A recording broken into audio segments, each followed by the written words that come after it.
এইভাবে আমরা যুবশ্রী প্রকল্পে নিজেদের নাম অন্তর্ভুক্ত করে মাসে 1500 টাকার অনুদান পেতে পারি আমাদের রাজ্য সরকারের তরফ থেকে। আজকে আমরা দেখব যুবশ্রী প্রকল্পের ফর্ম ফিল আপ আমরা কিভাবে করব। তার আগে যেটা জানতে হবে যে যুবশ্রী প্রকল্প কি জিনিস। দেখো তোমাদের সামনে একটা আমি পিডিএফ খুলে রেখেছি, তোমরা এই পিডিএফটা দেখলে অনেকটা বুঝতে পারবে। প্রথমে বলছি এখানে যুবশ্রী প্রকল্প, ওয়েস্ট বেঙ্গল যুবশ্রী প্রকল্পে উপকৃত হবেন কারা।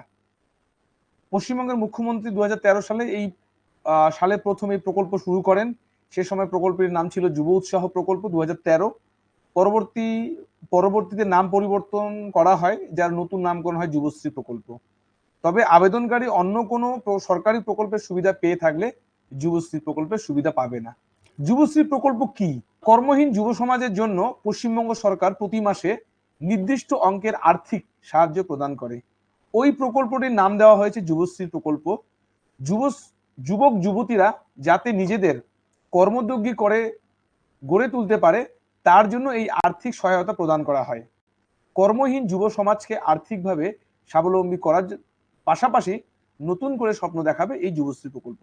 যুবশ্রী প্রকল্পের আগের নাম কি ছিল? বেকার যুবক যুবতীদের আর্থিক সহায়তা দেওয়ার প্রকল্পটি শুরু হয়েছে 2013 সালে। প্রকল্পটির প্রথম ঘোষণা করা হয়েছিল 29শে আগস্ট 2013। সে সময় ছিল যুব উৎসাহ প্রকল্প 2013। তারপর 2013 সালে এই একটি বিজ্ঞপ্তি প্রকাশ করে রাজ্য সরকারের তরফে জানানো হয় যুব উৎসাহ প্রকল্প 2013 এর নাম পরিবর্তন করা হয়েছে এবং প্রকল্পটির নতুন নাম দেওয়া হয়েছে যুবশ্রী। এবার এই প্রকল্পটা কবে শুরু হয়? 2013 সালের 1 অক্টোবর থেকে যুবশ্রী প্রকল্পের উপভোক্তাদের আর্থিক সহায়তা প্রদান করা হয়। এই প্রকল্পটি কে পরিচালনা করে, মানে টাকাটা কে দেয়? পশ্চিমবঙ্গ সরকারের শ্রম দপ্তরের অধীনে কর্মসংস্থান বিভাগ যুবশ্রী প্রকল্পের পরিচালনা করে। কারা কারা এই প্রকল্পের সুবিধা পাবেন? সবাই কিন্তু এই প্রকল্পটা অ্যাপ্লাই করতে পারবে না। তো এখানে দেখা যাক যে কে কে এই প্রকল্পের অ্যাপ্লাই করতে পারবে। সেখানে কি বলছে? কোনো বেকার যুবক যুবতী যারা কোনো সরকারি বা বেসরকারি কাজের সঙ্গে যুক্ত নয়, শুধুমাত্র তারাই আবেদন করতে পারবেন। 2 নাম্বার কি বলছে? আবেদনকারীকে অবশ্যই পশ্চিমবঙ্গের বাসিন্দা হতে হবে। 3 নাম্বার কি বলছে? এমপ্লয়মেন্ট ব্যাংকে নাম নথিভুক্ত করতে হবে। 4 নাম্বার কি বলছে? আবেদনকারীকে অবশ্যই ন্যূনতম 8 পাস হতে হবে। 5 নাম্বার কি বলছে? যে বছর আবেদন করবেন সেই বছরের 1 এপ্রিল আবেদনকারীর বয়স সর্বনিম্ন 18 বছর এবং সর্বোচ্চ 45 বছরের মধ্যে হতে হবে। 6 নাম্বার কি বলছে? যিনি আবেদন করবেন তিনি যদি রাজ্য সরকারের তরফে কোনো আর্থিক সহায়তা বা ঋণ গ্রহণ করে থাকেন তাহলে তিনি আবেদন করতে পারবেন না। 7 নাম্বার কি বলছে? প্রতিটি পরিবারের যে কোনো একজন সদস্য এই প্রকল্পের সুবিধা পাবেন। মানে প্রত্যেকটা হাউস হোল্ড থেকে একজনই এই প্রকল্পটা পাবে। 2জন 3জন থাকলেও এই প্রকল্পের আওতায় ওরা আসবে না। কত টাকা করে সহায়তা দেওয়া হবে? এখানে কি বলছে? এই প্রকল্পের অধীনে যারা আবেদন করবেন এবং তাদের মধ্যে যারা নির্বাচিত হবেন তাদের প্রতি মাসে 1500 টাকা করে আর্থিক অনুদান দেওয়া হবে। প্রত্যেক মাসে 1500 টাকা রাজ্য সরকারের তরফ থেকে। অনুদান পাওয়া শুরু হওয়ার পর কি কি করতে হবে? যে মাস থেকে অনুদান দেওয়া শুরু হবে তারপরে 6 মাস অন্তর একটি করে সেলফ ডিক্লারেশন সার্টিফিকেট জমা দিতে হবে। ওই সার্টিফিকেটে উল্লেখ করতে হবে কোন কোন বিষয় শেখার জন্য অনুদান থেকে প্রাপ্ত টাকা ব্যয় করা হয়েছে এবং তার সঙ্গে যাবতীয় ডকুমেন্ট জমা করতে হবে। এবং দ্বিতীয়ত চাকরি পেয়েছেন কিনা অথবা অনুদান পাওয়ার জন্য যে যে নিয়ম মেনে চলা প্রয়োজন সেই সব নিয়ম মেনে চলছেন কিনা সে বিষয়ে তথ্য দিতে হবে। কিভাবে অনুদান প্রদান করা হবে? এই প্রকল্পের মাধ্যমে যাদের অনুদান দেওয়া হবে তাদের অর্থ সরাসরি ব্যাংকের মাধ্যমে এই প্রদান করা হবে। তাই এই প্রকল্পের আবেদন করার আগেই আবেদনকারীর নামে ব্যাংক অ্যাকাউন্ট তৈরি হবে এবং আবেদনের সময় সেই অ্যাকাউন্টের বিবরণ আবেদনের সঙ্গে জমা করতে হবে। তারপরে আবেদনের সময় কি কি তথ্য সঙ্গে রাখতে হবে? যুবশ্রী প্রকল্পে যারা যারা আবেদন করবেন তাদের সঙ্গে অবশ্যই voter card, Aadhaar card, PAN card, income certificate, bank account details, Madhyamik Uchcha মাধ্যমিক ফলাফলের শংসাপত্র মানে মার্কশিট রাখতে হবে। যারা 8ম শ্রেণী পর্যন্ত পড়াশোনা করেছেন তাদের ক্ষেত্রে 8 পাস সার্টিফিকেট রাখতে হবে। কিভাবে বাছাই করা হবে? যুবশ্রী প্রকল্পে যেসব বেকার যুবক যুবতী আবেদন করবেন তাদের প্রত্যেকটি আবেদনপত্র বাছাই করার পরে চূড়ান্ত তালিকা প্রকাশ করা হবে। কলকাতার যেসব যুবক যুবতী আবেদন করবেন তাদের আবেদনপত্র বাছাই করবে কলকাতার সহকারী ডিরেক্টর। তবে রাজ্যের বাকি জেলা থেকে যারা আবেদন করবেন তাদের ক্ষেত্রে বাছাই করবেন মহকুমা শাসক। আমাদের মহকুমা কোথায়? আলিপুরদুয়ার। তো সেখান থেকে ওটা ডিসাইড করবে যে কে কে এই তোমার টাকা পাওয়ার যোগ্য এবং কারা কারা এই অনুদান পাবেন সেই সিদ্ধান্ত নেবেন তারা। আগে এলে আগে পাওয়া যাবে ভিত্তিতে এই এই অনুদান প্রদান করা হবে। যে সময় এনরোলমেন্ট করা হবে সে সময় আবেদনপত্র জমা দেওয়া হবে, সেই সময়ের উপর নির্ভর করে প্রার্থী বাছাই করা হবে। এক্ষেত্রে যদি কোনো আবেদনকারীর আবেদনপত্র বাতিল হয়ে যায়, তাহলে সেই জায়গায় ওই বাতিল হয়ে যাওয়া আবেদনকারীর পরে যিনি থাকবেন তাকে সুযোগ দেওয়া হবে। সব মিলিয়ে প্রতি বছর 1 লাখ বেকার যুবক যুবতী এই সুবিধা পাবেন। প্রত্যেক বছর 1 লাখ করে দেবে, ঠিক আছে। প্রতি বছরে রাজ্য সরকারের 1 লাখ ওই তোমার বেকার যুবক যুবতীকে আর্থিক সহায়তা প্রদান করবে। এবার টাকার যোগানটা হবে কি হবে? অর্থের যোগান। যুবশ্রী প্রকল্পটি পরিচালনার জন্য একটি সেন্ট্রাল ম্যানেজমেন্ট সেল তৈরি করা হয়েছে। অনুদান প্রাপকদের তালিকা তৈরি হওয়ার পর মহকুমা শাসকদের কাছ থেকে তথ্য নেয় সেন্ট্রাল ম্যানেজমেন্ট সেল এবং অনুদান দেওয়ার জন্য কোনো মহকুমা কত করে টাকা প্রয়োজন সেই তথ্য জেনে নেওয়া হয়। এরপর সেন্ট্রাল ম্যানেজমেন্ট সেল শ্রম দপ্তরের মাধ্যমে অর্থ দপ্তরে নির্দিষ্ট পরিমাণ অর্থ দাবি করে অর্থ দপ্তর থেকে অনুমতি পাওয়ার পর বিভিন্ন উপভোক্তাদের অ্যাকাউন্টে টাকা পাঠানো শুরু হয়। যোগাযোগ করার জন্য কি করতে হবে? যুবশ্রী প্রকল্পে আবেদন করার সময় কোনো সমস্যার সম্মুখীন হলে অথবা এই বিষয়ে বিস্তারিত জানার জন্য যুবশ্রী প্রকল্পের একটা হেল্পলাইন নাম্বার আছে, ঠিক আছে, 03322376300। এছাড়াও স্থানীয় প্রশাসনিক অফিস যেমন বিডিও অফিস অথবা এসডিও অফিস থেকেও সহায়তা প্রদান করা হবে। এছাড়া এমপ্লয়মেন্ট ব্যাংকের সদর দপ্তরে যোগাযোগ করতে পারেন। ঠিকানা কোথায় আছে? ঠিকানা হচ্ছে employment bank, 63 Bentinck street, 4th floor, Kolkata 700061, অথবা এখানে তোমরা ইমেলও করতে পারো। তো যুবশ্রী প্রকল্পে আবেদন করার জন্য আমাকে এখানে লিখতে হবে এমপ্লয়মেন্ট ব্যাংক, লিখে আমাকে সার্চ করতে হবে। এবার তারপরে এখানে একটা অপশন চলে আসবে, এটা হচ্ছে এমপ্লয়মেন্ট ব্যাংকের অফিসিয়াল ওয়েবসাইট employmentbank.wb.gov.in। এখান থেকে আমাকে করতে হবে, যেহেতু এখানে আমি অ্যাপ্লাই করব তার জন্য আমাকে করতে হবে এখান থেকে নিউ এনরোলমেন্টে ক্লিক করার পরে আমার সামনে একটা এরকম ইন্টারফেস খুলে যাবে। এখান থেকে আমাকে একটা ক্লিক করতে হবে, সেটা হচ্ছে new enrolment job seeker, Yuvashree প্রকল্পে অ্যাপ্লাই করার জন্য। এখানে আমি ক্লিক করে নিব। ক্লিক করে নেওয়ার পরে আমার সামনে একটা এরকম ইন্টারফেস চলে আসবে, একটা টার্ম এন্ড কন্ডিশন থাকবে। এখানে আমাকে এটা তোমার দরকার যদি পড়ে তোমরা এখান থেকে টার্ম এন্ড কন্ডিশন একটু পড়ে নিবা। তারপরে এখান থেকে তোমাকে এটাকে অ্যাকসেপ্ট করতে হবে এন্ড কন্টিনিউ করতে হবে। তারপরে এখানে তোমাকে দেখো একটা তোমাকে তোমার প্রোফাইল ক্রিয়েট করার জন্য তোমাকে এখানে কিছু ডকুমেন্টসের দরকার পড়বে। এখানে তোমাকে বলে দিয়েছে কি কি তোমার ডকুমেন্টসের দরকার আছে। তোমাকে নিচের ডকুমেন্টসগুলি 20 কেবি থেকে 100 কেবির মধ্যে লাগবে।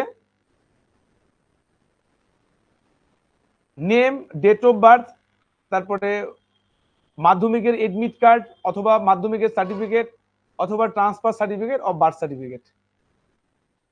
তারপর কি বলছে? প্রুফ অফ রেসিডেন্স হিসেবে তোমার কি লাগবে? রেশন কার্ড অথবা ভোটার কার্ড অথবা পাসপোর্ট অথবা আধার কার্ড। কাস্ট সার্টিফিকেট, যদি তুমি এসসি এসটি হয়ে থাকো তাহলে সেক্ষেত্রে, বা তুমি ওবিসি, সেক্ষেত্রে তোমার কাস্ট সার্টিফিকেট দরকার পড়বে। যদি কেউ ফিজিক্যালি হ্যান্ডিক্যাপ্ট হয়ে থাকে তাহলে সেক্ষেত্রে তার তোমার হ্যান্ডিক্যাপ সার্টিফিকেট লাগবে। তারপরে এডুকেশন কোয়ালিফিকেশন, মার্কশিট বা সার্টিফিকেট তোমাকে এখানে দিতে হবে, ঠিক আছে। এই সমস্ত কিছু ডকুমেন্ট যদি আমি এমপ্লয়মেন্ট ব্যাংকে আমি আবেদন করতে পারবো। তো এখানে আমি এবার দেখে নিই এখানে কি বলছে। এখানে প্রথমে বলছে নেম, মানে এখানে কি করতে হবে? এখানে অ্যাট ফার্স্ট ক্যান্ডিডেটের নেম দিতে হবে। তারপর এখানে কি বলছে? বাংলা তো লেখা আছে তোমরা দেখতে পারবা। বাবার নাম, এখানে ক্যান্ডিডেটের বাবার নাম দিতে হবে। তারপরে দিতে হবে যদি অ্যাপ্লিকেন্ট ফিমেল হয়ে থাকে তাহলে সেক্ষেত্রে ওনার স্বামীর নেম। তারপরে এখানে লিঙ্গ দিতে হবে, মেল না ফিমেল। এখানে ড্রপ ডাউন লিস্ট আছে, তোমাকে এখান থেকে চুজ করতে হবে।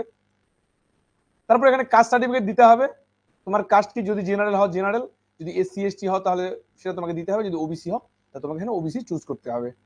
তারপরে তোমার রিলিজিয়ন দিতে হবে, এখানে তোমার রিলিজিয়ন কি, এখানে তোমাদের যাদের রিলিজিয়ন হিন্দু হবে হিন্দু দিবা, যাদের ইসলাম হবে ইসলাম দিবা, যাদের খ্রিস্টান হবে তারা তোমরা খ্রিস্টান দিতে পারো। তারপরে এখানে যেটা বলছে ম্যারিটাল স্ট্যাটাস, যদি তোমার বিয়ে হয়ে থাকে তাহলে দিয়ে দিবে ম্যারিড, যদি তোমার বিয়ে শাদী না হয়ে থাকে তাহলে তোমাকে দিতে হবে আনম্যারিড, যদি ডিভোর্স হয়ে থাকে তো ডিভোর্স, যদি উইডো হয়ে থাকে উইডো, ঠিক আছে।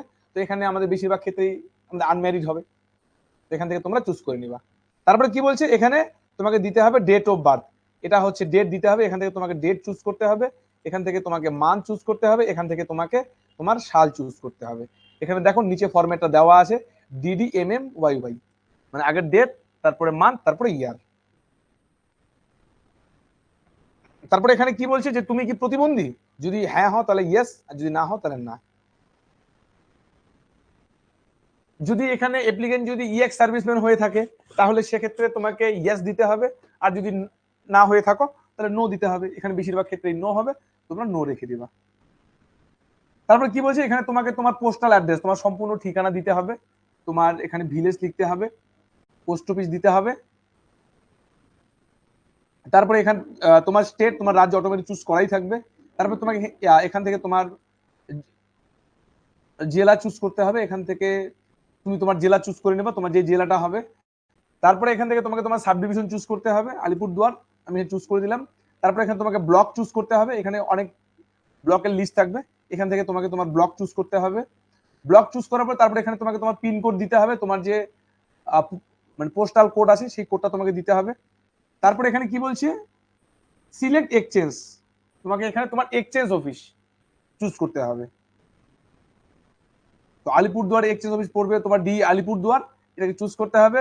তারপরে এখানে তোমাকে তোমার মোবাইল নাম্বার দিতে হবে, এখানে মোবাইল নাম্বারটা খুব সঠিকভাবে দিতে হবে, যে নাম্বারটাতে তোমার ফোন যায় সবসময়, যে নাম্বারটাতে তোমার সবসময় রিচার্জ করা থাকে। তা নাহলে কি হবে, এখানে কি বলছে দেখো, you have to enter mobile number to receive update. মানে এই যুবশ্রী প্রকল্পের অ্যাপ্লাই করার পরে তোমার যত সমস্ত আপডেট তোমার এই মোবাইল নাম্বারে চলে আসবে। তারপরে এখানে তোমাকে তোমার ইমেল অ্যাড্রেস দিতে হবে, তারপরে এখানে তোমাকে তোমার দিতে হবে আধার কার্ড নাম্বার। দেন আমি কি দেন কি করতে হবে, দেন এখানে তোমাকে তোমার এডুকেশন কোয়ালিফিকেশন দিতে হবে, এক্সাম পাস, তুমি এখানে যদি 8 পাস হয়ে থাকো 8 পাস, যদি মাধ্যমিক পাস হয়ে থাকো মাধ্যমিক পাস, যদি তোমার 12 পাস হয়ে থাকো 12 পাস, তোমাকে এখানে 1 বাই 1 সিলেক্ট করে করে দিতে হবে। তারপরে কি বলছে এখানে বোর্ড, তুমি কোন বোর্ড থেকে তুমি তোমার মাধ্যমিক পাস করছো, তোমাদের বেশিরভাগের ক্ষেত্রে হবে ডাব্লিউবিপিএসসি। তারপরে এখানে কি বলছে ইয়ার অফ পাসিং, তুমি কত সালে মাধ্যমিক পাস করেছো তোমাকে চুজ করতে হবে। তারপরে কি বলছে এখানে তোমার পার্সেন্টেজ কত আছে সেই পার্সেন্টেজটা তোমাকে এখানে দিতে হবে। দেওয়ার পরে এটা গেল মাধ্যমিক। এবার যদি তুমি 12 পাস করে থাকো তাহলে এখানে সঙ্গে তুমি 12টাকে অ্যাড করে রাখবা 10+2 আর্টস দিয়ে, ঠিক আছে। যদি তুমি আর্টসে হও আর্টসে, সায়েন্সে হলে সায়েন্স, কমার্সে হলে কমার্স, এখানে তিনটাতে অপশন আছে। দেন কি করতে হবে এখানে তোমাকে তোমার বোর্ড চুজ করতে হবে। আমাদের যেটা হায়ার সেকেন্ডারি বোর্ড সেটা হচ্ছে ডাব্লিউবিসিএইচএসসি তোমাকে চুজ করতে হবে। ইয়ার অফ পাসিং, তুমি কত সালে তোমার হায়ার সেকেন্ডারি পরীক্ষা তুমি পাস করেছো, এখানে তোমাকে সাল চুজ করতে হবে। তারপরে এখান থেকে তোমাকে তোমার পার্সেন্টেজ দিতে হবে। তারপরে যদি তুমি কলেজ পাস করে থাকো তাহলে এটাকেও এখানে অ্যাড করতে হবে। তারপরে কি করতে হবে এখানে তোমাকে তোমার ল্যাঙ্গুয়েজ চুজ করতে হবে, তোমার ভাষা কি তোমাকে এখানে চুজ করতে হবে। আমি এখানে ফার্স্ট ভাষা চুজ করে দিলাম বেঙ্গলি। এবার এখানে বলছে রিড, তুমি কি পড়তে পারো, লিখতে পারো, বলতে পারো, এবং তুমি বলতে পারো অনর্গল। স্পিক ফ্লুয়েন্টলি, আমি চারটাতে টিক করে দিলাম অ্যাড নিউ। তারপরে এখানে আমি চুজ করে দিলাম English.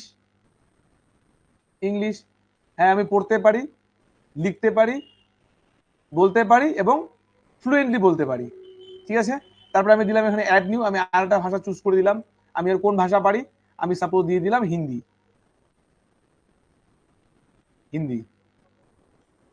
Read, right, speak and speak fluently, আমি সবগুলো টিক মার্ক দিয়ে দিলাম। তারপরে এখানে আমাকে আমার হাইট দিতে হবে, আমার উচ্চতা কত আছে সেটা আমাকে দিতে হবে। এখানে তোমরা তোমাদের উচ্চতা দিয়ে দিবা, তোমার ওয়েট কত আছে তোমাদের ওয়েট দিতে হবে, তোমার চেস্ট কত আছে, তোমার বুকের ছাতি কত আছে তোমাকে দিতে হবে। তারপর এখানে তোমাকে তোমার ফটো আপলোড করতে হবে, তোমাকে এখানে তোমার পার্সোনাল ফটো আপলোড করতে হবে, এবং সঙ্গে এখানে তোমার সিভি, তোমার বায়োডাটা তোমাকে একটা আপলোড করতে হবে। তারপরে যদি তুমি কোথাও তোমার যদি কোনো কাজের যদি কোনো এক্সপিরিয়েন্স থেকে থাকে তাহলে তুমি এখানে সেটাও মেনশন করতে পারো। তোমার এমপ্লয়ার্সের নাম কি ছিল, তোমার পোস্ট কি ছিল, তোমার বেতন কত ছিল, তোমার কত সালে এক্সপিরিয়েন্স তুমি এখানে দিতে পারো যদি তোমার কোথাও কাজের এক্সপিরিয়েন্স থেকে থাকে। তারপরে কি বলছে এডিশনাল ইনফরমেশন, তোমার বাসস্থানের প্রমাণ, তুমি এখানে কি ডকুমেন্টস আপলোড করবা, তুমি যে জায়গায় থাকো তোমার বাসস্থানের প্রমাণ হিসেবে এখানে আছে ration card, voter card, passport, Aadhaar. তো তুমি তোমার প্রয়োজন মতো এখানে তোমার ডকুমেন্টটাকে সিলেক্ট করে নেবা। তারপরে ওই ডকুমেন্টসে তোমাকে তোমার নাম্বারটা এখানে চুজ টাইপ করতে হবে। তুমি তোমার যদি আধার কার্ড দিয়ে থাকো তোমার এখানে আধার কার্ড নাম্বার দিতে হবে। তারপরে উইলিং টু রিলোকেট, এটাকে তোমার ইয়েস রাখতে হবে।